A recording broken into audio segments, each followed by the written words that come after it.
Mudah dilakukan, ini dia tips menulis cerita sendiri yang seru.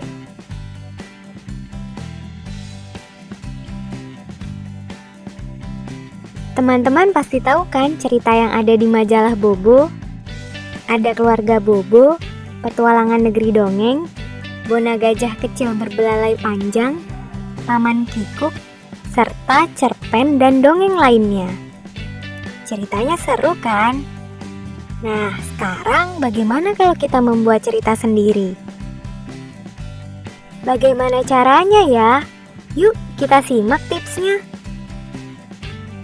Pertama, kita harus tentukan dulu siapa yang akan menjadi tokoh dalam cerita kita. Bayangkan dalam pikiran kita bentuk fisiknya, sifatnya, pakaiannya, dan juga suaranya. Tokohnya boleh yang mirip dengan kenyataan, boleh juga yang fantasi sesuai imajinasi kita. Kita bisa lihat tokoh-tokoh di cerita keluarga Bobo dan negeri dongeng yang semuanya memiliki ciri khas dan sifat yang berbeda. Kedua, ciptakanlah konflik dan alur cerita. Di dalam setiap cerita pasti ada konflik. Konflik adalah suatu bagian cerita di saat tokoh utama menemukan masalah yang harus dihadapi. Buatlah cerita bagaimana tokoh tersebut dapat mencapai tujuannya. Sisipkan juga percakapan menggunakan kalimat langsung dalam cerita agar semakin seru. Ketiga, membacalah sebanyak mungkin.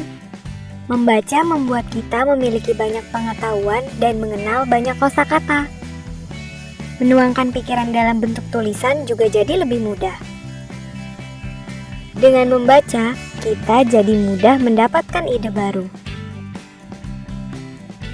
Keempat, jagalah ide agar tidak hilang dan lupa. Ide sering muncul di mana saja tanpa mengenal waktu. Maka itu, sebaiknya kita harus langsung catat. Selain mencatat dalam bentuk tulisan, kita juga boleh melengkapinya dengan gambar loh.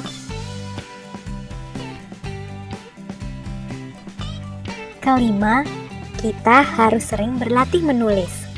Menulis adalah keterampilan yang harus sering diasah. Maka itu, berlatihlah setiap hari. Cara paling mudah adalah dengan menuliskan diari atau buku harian setiap hari.